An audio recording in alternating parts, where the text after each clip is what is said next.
Okay, I wanted to record a quick video. We keep getting asked by clients what softwares we recommend and what we use on a day-to-day basis. So currently we only use two every single day. And I'm going to run through these now, why we use them, why, I kind of recommend them. All links are going to be in the description.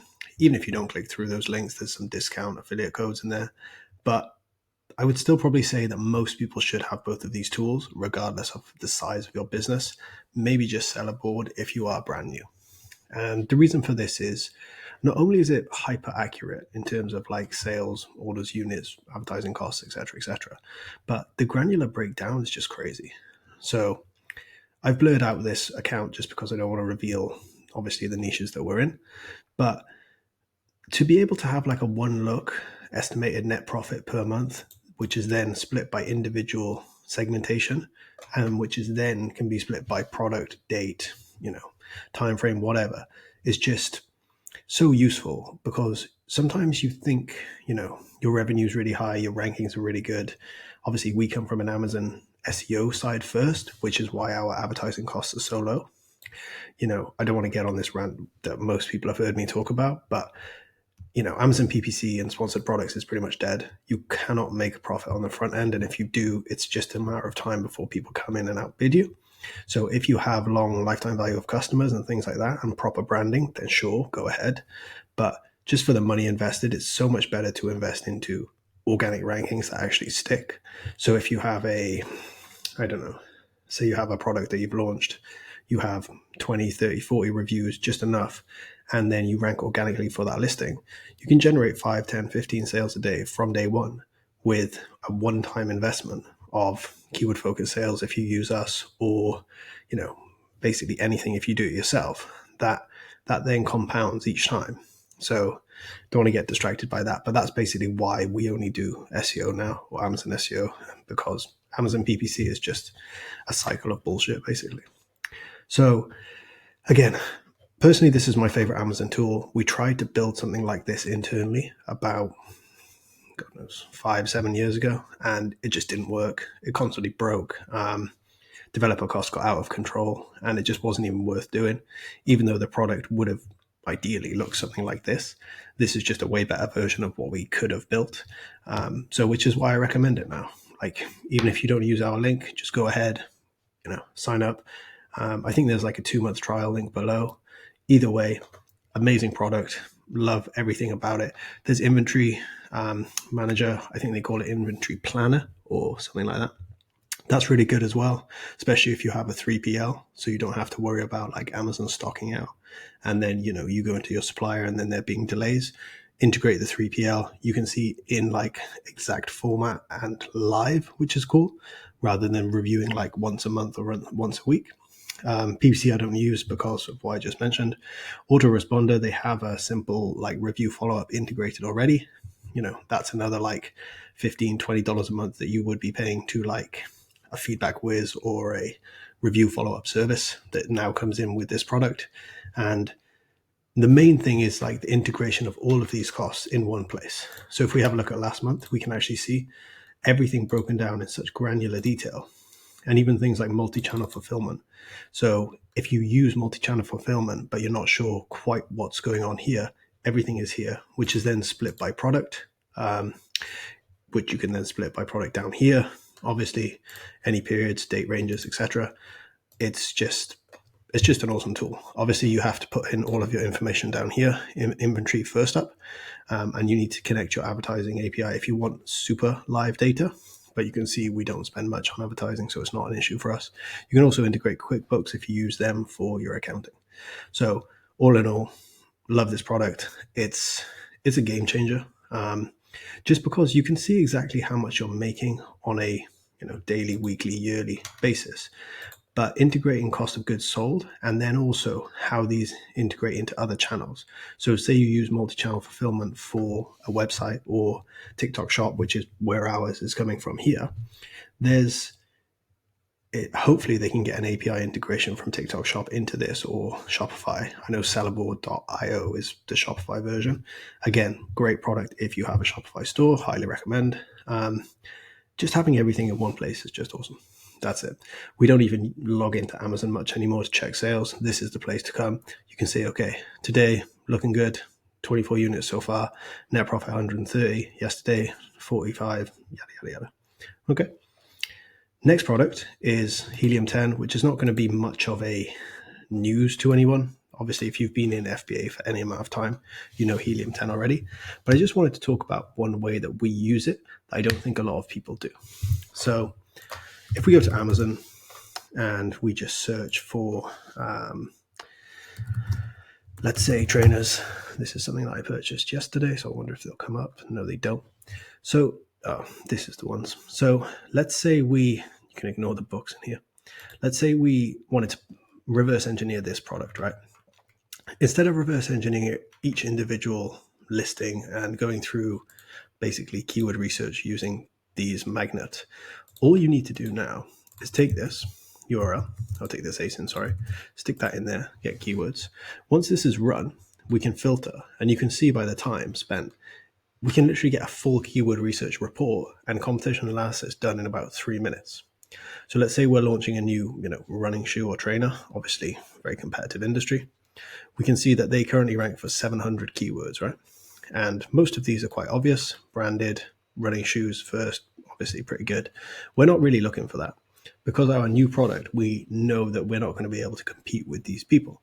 So instead, what we want to say is we want to make sure there's some search volume for our keyword, but not too much, okay? Because anything over 1,000, people are just going to already be ranking for. And we want to make sure that this person is ranking within the top 100, so it's still relevant to trainers themselves. So then we can hit apply filters and have a deeper dive. So now we're down to 330, but we're still getting a lot of irrelevant things. So let's say we don't want to have anything around Under Armour, or let's say that our training shoe is just for gym or weightlifting or strength training rather than running. Okay, so let's say we want to exclude those phrases. Okay, here exclude phrases, yada yada yada, separated with commas. So let's say Under Armour, and let's say running, run, runners, runner, etc. Okay. Hit apply filters, and then this is going to go down to 260. So this is pretty good, right? Let's say Mackenzie, that's probably a brand as well. But we want to look for, and you can see we've still got a longer tail variation. So we can throw this in here, get rid of a couple more. And now let's say we want to narrow this down further, 259. So we can increase this a little bit and decrease this and see what we have. So this will probably go down to about 150, 165 range. Things like gym trainers, still way too niche. So let's scroll down. Under Armour spelt wrong. So maybe something like this, breathable. So this is an element that we could integrate into it. So now we've got breathable to, we've got size variations, probably not a great idea for that. We've got obviously color variations, but things like training shoes. So if we have like training or gym or anything like that in the keyword, that could be good to look into. So let's say training, gym, put those in, sort by that. So now we've got 7 keywords around here. So men's gym shoes, 236, training shoes, men, 248. Okay, so obviously these are pretty low, but you get the idea. If we take off this top end as well, we'll see like the bigger terms related to that.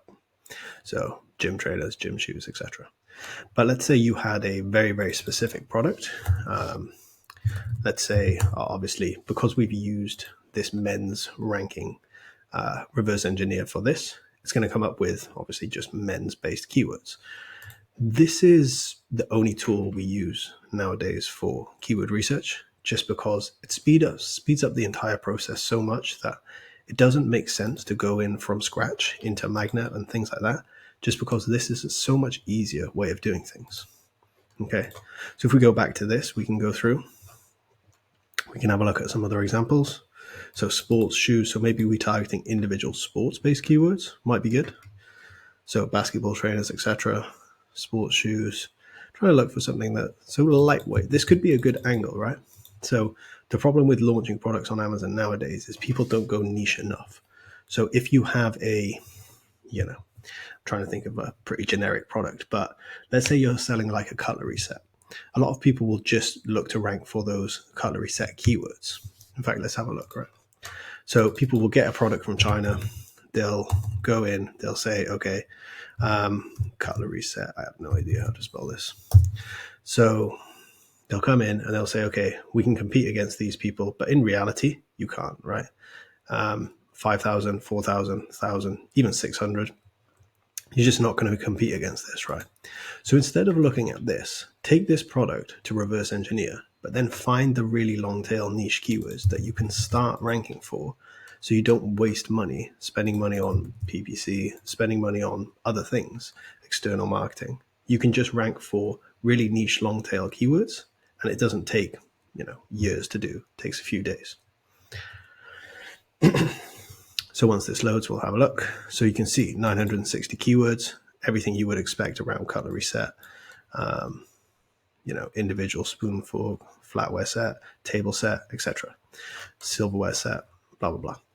But now let's try and find something that's like a really good keyword between 100 and 1,000 searches a month with this product ranking, but not ranking first, because we know if they're ranking first, they're pretty much going to dominate, but we still want to have them within the indexed range and doing quite well.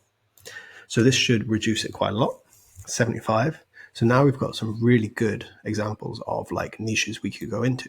So we have pink, we have adding a holder. This is a brand name, black and gold, sure, gold flatware, tableware sets. So integrating around here, luxury keywords, more colors, sizing keywords, student kitchen essentials, student keywords, new house keywords, red, work, don't know what that is. Keywords, volume. So if somebody's looking for like a 16 or a 20 instead of an 8, uni. So looking at this, something I would look into is more of like a student uni type kit. And you can see if we type in this keyword, let's just use this. This is still going to be competitive, but it's not going to be as nearly competitive as just that. So this is more kitchen as well. So let's find the student one. So then we can actually sort by student as well. So let's say go back here, phrase containing student kitchen essentials. Yeah, similar sort of vibe. So you can see it's like a very clean, very minimal type thing that's obviously super price sensitive. I wanted more of a like cutlery only one, but maybe that has like a higher search volume or a lower search volume. But we can obviously have a look around these. And this is how you come out with real keywords that you can actually rank for. So you can see here, kitchen essentials, blah, blah, blah. There's going to be a lot of variations of keywords here, but already, we've got results that we can actually compete with, apart from this first one, but this is quite an extensive one. So if you have something like this, only 2 reviews, £35, easy to compete against. This one, poor reviews, 180 as well. This one, a little bit better. But going for like a medium, something like this, is probably a good idea. So a medium to high-end student thing that's going to last that time. Because even though we're targeting students and uni students that are, basically broke, the people buying these are not the actual students. They're the parents, the uncles, the friends that are buying them for their kids to go away to uni for. So they're not going to spend loads because they know they're going to get damaged, but they can also position it in a way to be like durable. So another keyword is like durability as well. So durable. This could be okay, it doesn't. But you could have things around that sort of niche. And this is just a way better way of doing things to see if there's volume for people who already do well. And then you can see heavy. Again, all of these different variations can help you actually rank, even if you have a generic product, which obviously, that's its own issue that we're not going to cover in this video.